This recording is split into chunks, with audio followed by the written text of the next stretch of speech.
and there we go. Now we're live. Okay. This is bonus coverage. We're going to be discussing Paul Lathrop here. Of course, this is going to be going out on the Polite Society podcast as part of Wednesday's show. We're here with Gary Harpster at ABN Army Surplus. We're going to be talking about packing the individual adult bug out bag. I think this is going to be number 2. Probably, I would say, Gary, in a pretty long series of these. We can keep them going. We got lots to cover. So, Not. all right, let's, we're going to be, basically, that's what we're going to be talking about. And I got to get this fired back up. The recording going? Yeah. All right. And give me 10 seconds to say hello to my customer. I'll be right back. All right. Guys, how you doing? Good, good. Anything in particular I can help you with today? Well, I was talking to your guy out there. He told me to let you, or told me to tell you. Did you hear a policeman about you last night? No, didn't. If you go out there, you can see the lights from here about it. You know where the Justin knows the Yeah, get your scanner, get it turned on.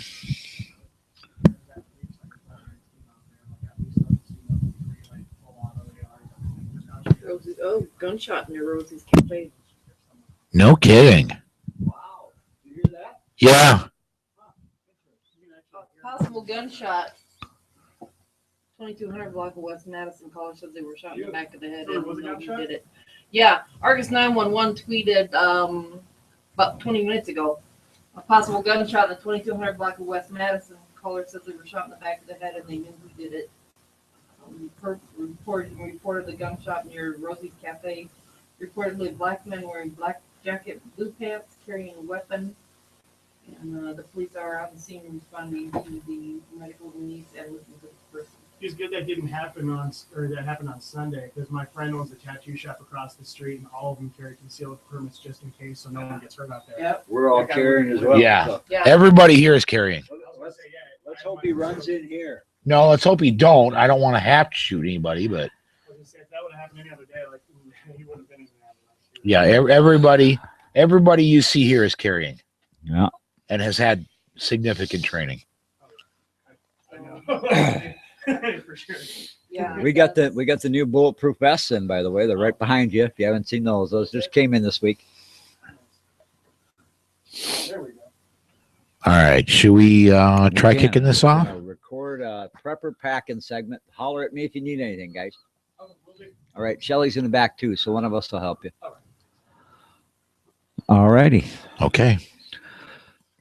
So you gonna lead it in, or Yep, I'm going to lead us in. okay? Hey, and welcome back. This is number 2 in our prepper segment. Our preppers. Now, let me do that again. Hey, and welcome back. This is number 2 in the series of our prepper segment. We're talking bug out bags. Started the conversation last week, Gary. Of course, we're with Gary here at ABN Army. Of course, with Gary here at ABN Army Surplus in Sioux Falls. Started talking about what a bug out bag is last week. This week, we wanted to maybe narrow it down a little bit. Talk about packing a bug out bag for one adult. Packing a bag for one adult. The easiest of all the bags to pack, because you're basically just concentrating the effort on, like you say, one adult. That bug out bag will assume you're going to pack for 72 hours. 3 days. Yep, 3 days. Mhm. So you're going to start with some of the basics that would go in most bug out bags. You're going to want to have the pocket knife. Right. You're going to want to have a rain jacket or a poncho of some kind or another. Uh-huh. You're going to want to have something that you're going to be able to feed yourself with. So you're going to want to have some kind of like a mess kit, and then some kind of a utensil kit. You're going to concentrate on that food, water, and keeping yourself warm kind of concept with that 72-hour pack. A change of clothes. Doesn't, it's an emergency. It doesn't have to be 3 sets of change of clothes, but have 1 set of change of clothes. Yeah, if you get 1 set wet, you want dry clothes to get into. You want dry clothes. And make them tough clothes. You buy a $15 pair of used BDUs from your local store, or a good tough pair of blue jeans or something. Make it a tough set of clothes as your backup. Uh-huh. Some folks can and will, and it's not a bad idea to take a second pair of shoes. like you say, if you're taking off and you're going to be in a good pair of boots, you might want to switch to tennis shoes in the evening just for a little bit more comfort. You get one pair wet, you're going to want to go in another pair. So you're going to want a pair of backup shoes. And make sure that you've got a hat in there. Surprising number of people who will run out the door without a hat on, but in an emergency situation, you get a 90-degree sun blistering day out there, you might want to have a hat on. Believe me, with the amount of cover I have without a hat on, Yep. I will get sunburned in the middle of January in Nome, Alaska. Yeah, there you go. So Exactly. Gloves, another thing, and dual purpose, because you're packing a 72-hour pack. Make them a good set of work gloves, but a thick, good set of work gloves, something that you can work in and will keep your hands warm under that coolish fall or spring weather. They're not going to be like mittens in the dead of winter that you're going to want to jump out the door with, but not necessarily have packed in your 72-hour bag. So then you've got your kind of clothing covered. The same thing with making sure you've got an extra set of underwear, an extra set or two of socks. Again, comfort and changing. Now that you've got your kind of clothing into that pack and you've got your eating utensils into that pack, make sure that you have some kind of a coffee cup. Now, it's very popular among preppers and among the higher end outdoor stores. They've got the plastic cups that are this and they're the polycarbonate cups or whatever. We still stick with the standard, get a good old-fashioned stainless steel cup. And don't get a double-sided cup. You get a single-sided cup. The reason being is double-sided cups have air in between the layers. right. And a single-sided metal cup will allow you to heat water if you need to. And that's a key, because many of the freeze-dried emergency-type foods will require you to simply heat a cup of water, and you've got yourself a hot meal. So you make a cup, whether or not it's a cup that goes with a military canteen-style stainless steel or from REI and you get a fancy stainless steel coffee cup, make it a cup that you can boil water in. So if you got your change of clothes, you got your wet weather gear or warm weather, something that you can throw over you in a windy day, even if it's a 50-degree day, into your bag. You got your pocket knife, you got your utensils, you got your cooking stuff, you got all that kind of packed. You're starting to get your basics then. Now you start moving into those few extra things that are going to make surviving a little easier. You're going to want to have a basic first aid kit. Doesn't have to be anything expensive, but maybe something in that $40, $50 range. It's going to have a tweezers. It's going to have a pair of scissors. It's going to have some gauze pads. It's going to have some basic different styles of Band-Aids, that kind of thing. If you think you're going to be tough country somewhere, maybe you want to add an air splint or a foldable splint to that first aid pack. It's a personal judgment. But every 72-hour bag we pack for somebody needs to have a basic first aid kit in it. Then you're moving on to your basic toiletry kits, and this is the easy one because you go buy yourself a small, travel size toothpaste, keep it in there. You put an extra toothbrush, you keep it in there. A small bar of soap. How many of us stay at hotels where we lifted the occasional bar of soap? Mm-hmm. Stick one of those in there. Stick a washcloth in there. Now, dual purpose. The washcloth's not only going to be used for quick showers or quick wash-ups or something, but you might also be using the washcloth to clean your pots and your pans and your little cup. So you stick a washcloth in there. I always recommend that you also go buy a baby powder. Really? Yep. It's amazing how comfortable just powdering yourself down can be after a towel wash. If you're in an environment somewhere in the world where you're talking about that 72-hour pack being used, it's 90 degrees, you've been sweating all day, it's getting close to the end of the night, a cold cup of water and a washcloth, and you can wash all that stuff off you. A little baby powder on you, slide into your sleeping bag, and you're kind of comfortable.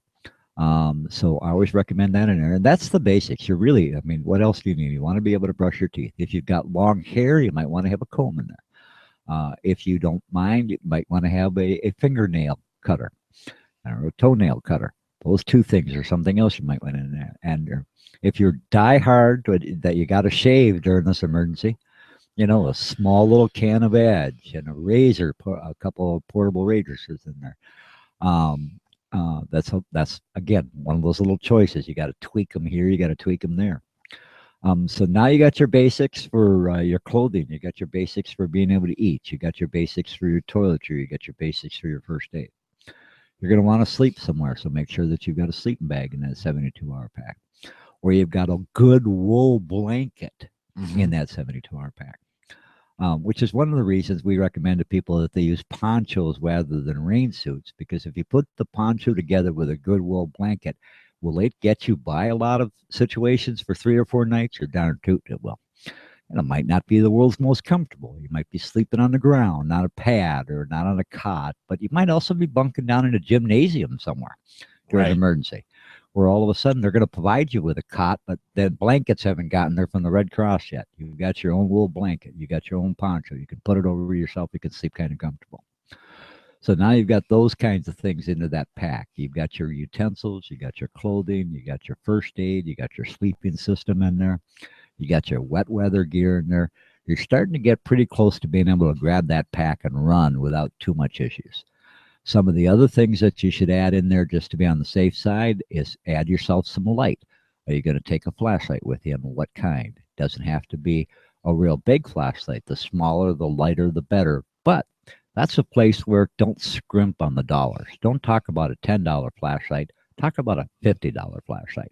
One of the little higher ends that are LEDs where they don't burn up a lot of juice, or a rechargeable one. You can get good rechargeable ones for under $75 now that throw a heck of a beam out there for folks. So and for just over $100, you can get into some of the Streamlight stuff, which just will blow your mind. For sure. Or the old beams we carry here. You bet, for $100. Yep. Outstanding. We also recommend candles and candle lanterns to folks. You can get them.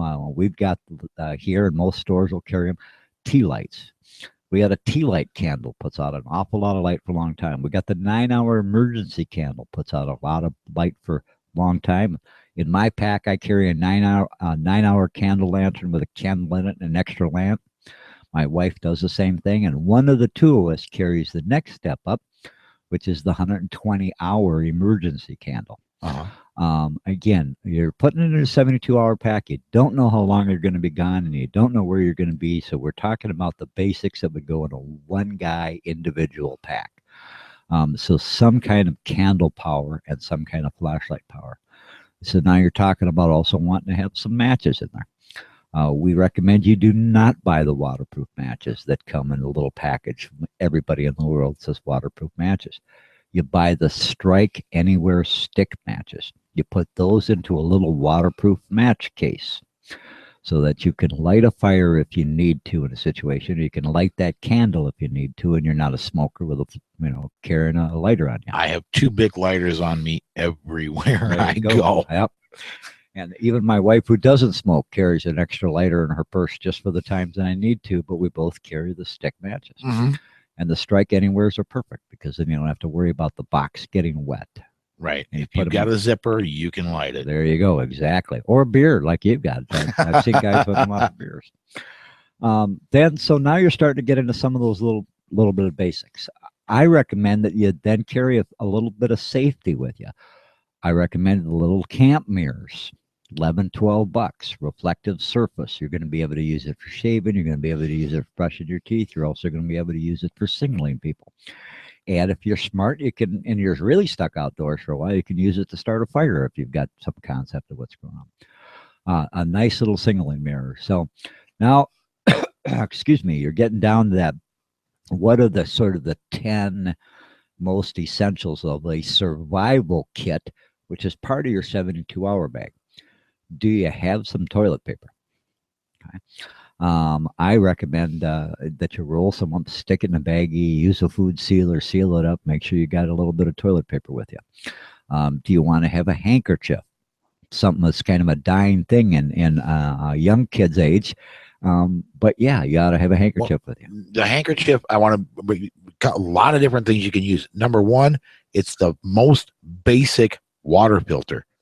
You can find a handkerchief and a coffee filter, and you've got all the grit is out of the water, and you can then go into the more basic boil and iodine.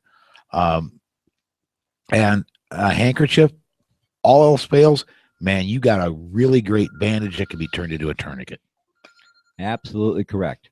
And then in addition, since we're talking about water, you're going to have to be taking some water with you. You got to make 2 presumptions in a 72-hour bag. When you're jumping out the door, you may or may not make it to wherever your destination spot is that mentally or physically you've set up. In an emergency, I'm going to go here and meet my family. I'm going to go here and meet my friends. You may just not get there. We've noticed that many of the disasters I work, and we'll use Katrina as a good example, people left with the idea that they might get somewhere and didn't even get close.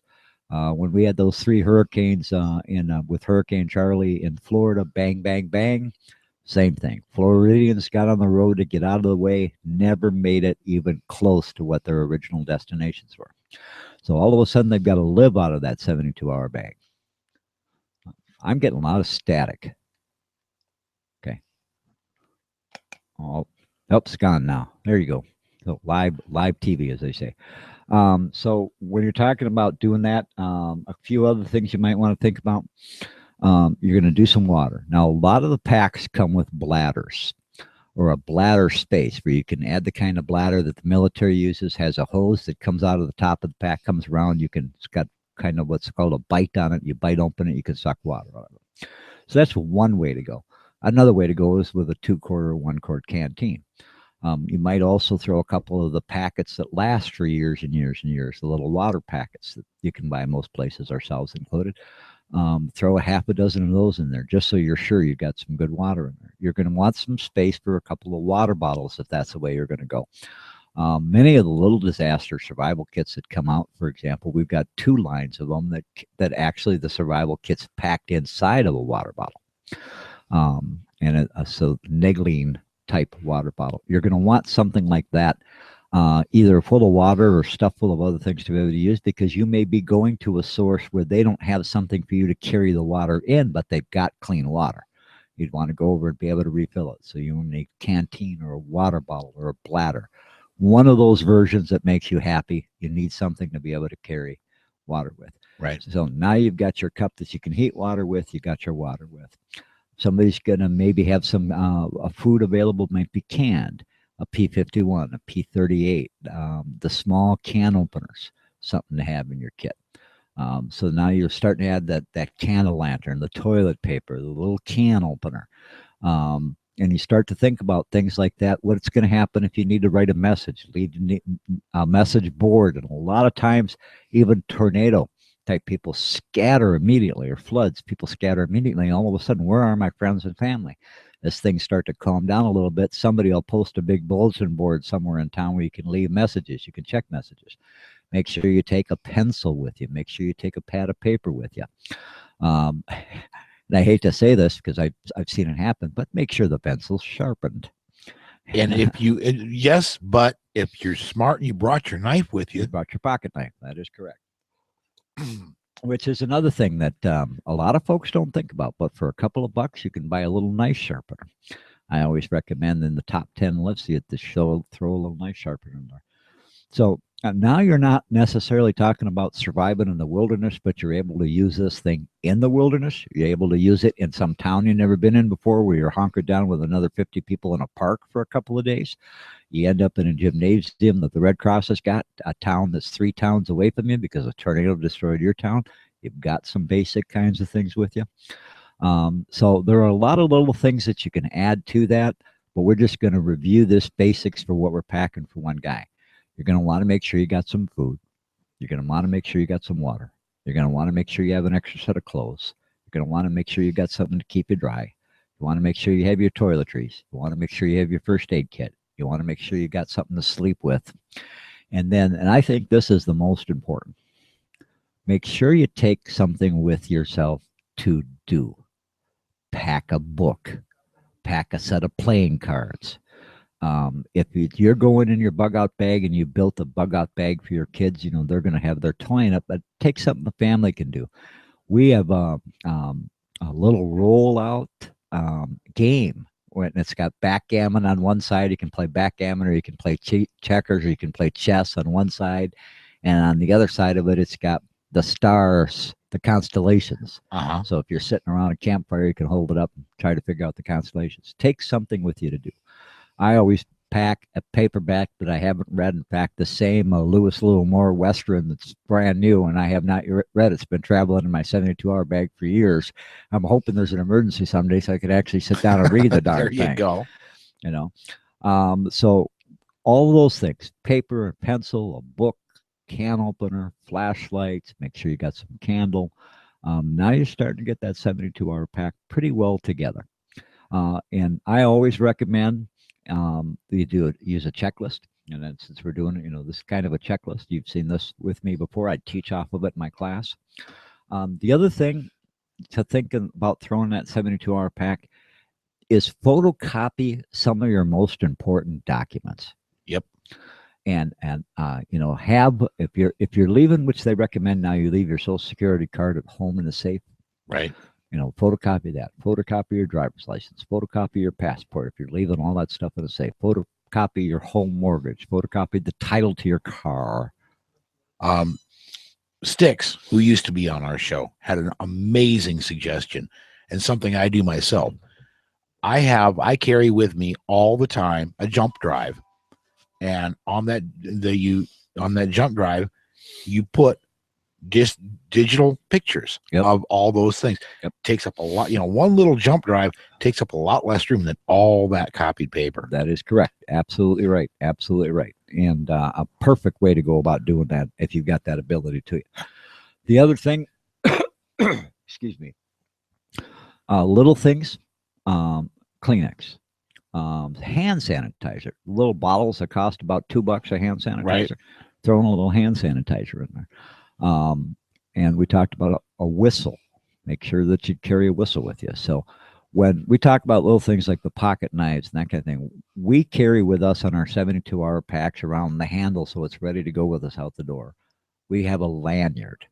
And on that lanyard, I've got a pocket knife. And on that lanyard, I've got a little flashlight. And on that lanyard, I've got my whistle. And on that lanyard, I have an extra set of keys for the car.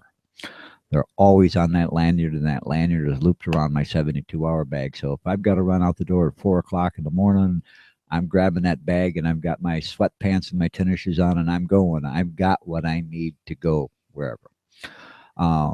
So those kinds of things. Many banks will issue you an extra credit card. My bank does. So I've actually got an extra credit card that I don't use that's in my go bag. So if I've got to run out the door, run out of the house without my wallet, or some reason or another my wallet gets stolen or lost somewhere, I've got an extra card. I can call the bank and I can say, cancel card number 1. I'm switching to card number 2.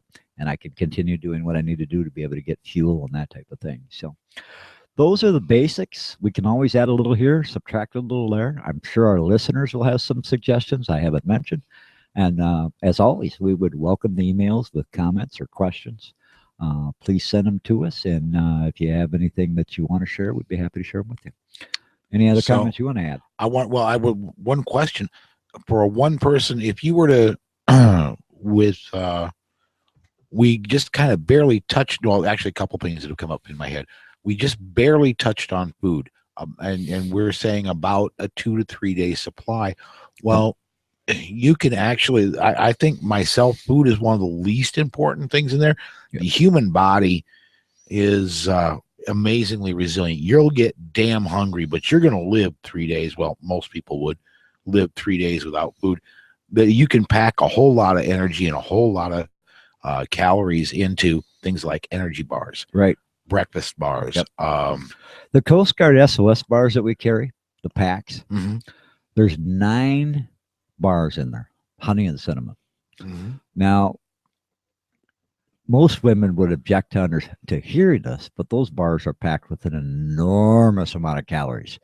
They're wonderful. You can have 2 of those bars every day, 9 to a pack. So you're talking about 4 to 5 days, and get all of the energy and all the nutrition you need to get by for that 4 or 5 days, just off those packs. A regular snack bar like you would buy at a store for $2.10 or $1.89 or whatever is not going to do it. But the high energy bars that are made for those situations by the Coast Guards will. doesn't take up very much space. It's weight that's worth it. That's one way to go.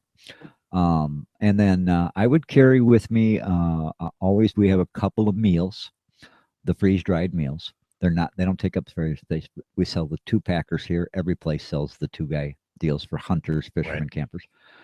Throw a couple of those in there, maybe one MRE, in your 72-hour pack. You want to have enough so that if you get stuck having to just snack on stuff to get you by, because it's going to make you feel more comfortable.